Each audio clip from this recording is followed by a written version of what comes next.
नमस्ते इयत्ता 10वी मामी क्लासमध्ये आपल्या सर्वांचं स्वागत आहे बाळांनो। आज तुम्हाला वर्ग समीकरणामध्ये जी सूत्रे वापरलेली आहेत ती सर्व सूत्रे एकत्र करून देत आहे, म्हणजे तुम्हाला इकडं किंवा या पानावर त्या पानावर शोधण्याची गरज लागणार नाही। चला तर मग वर्ग समीकरणामध्ये कोणकोणत्या सूत्रांचा उपयोग आपण केलेला आहोत। पहिलं म्हणजे कोणतं? विवेचकाची किंमत। डेल्टा बरोबर सूत्र कुठलं वापरलं? बी वर्ग वजा 4ac।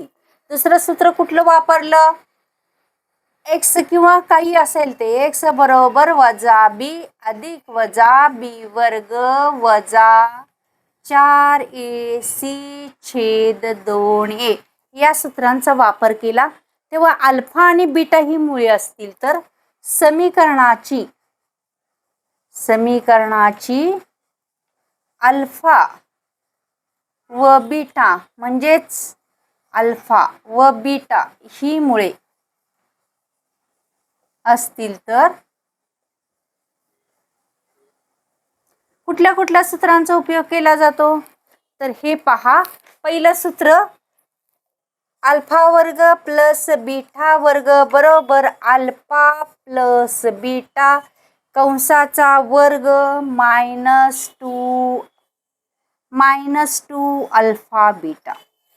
दुसरा फॉर्म्युला अल्फा मायनस बीटा कंसाचा काय आहे? वर्ग बरोबर अल्फा प्लस बीटा वजा 4 अल्फा बीटा या सूत्राचा उपयोग संकीर्णमध्ये एखादं गणित सोडवण्यासाठी असेल।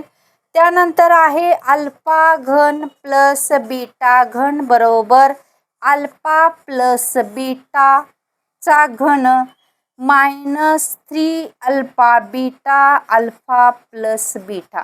लक्षात ठेवायचं, इथं प्लस आलं की इथं मायनस येतं। आता अल्फा घन वजा बीटा घन बरोबर अल्फा मायनस बीटा घन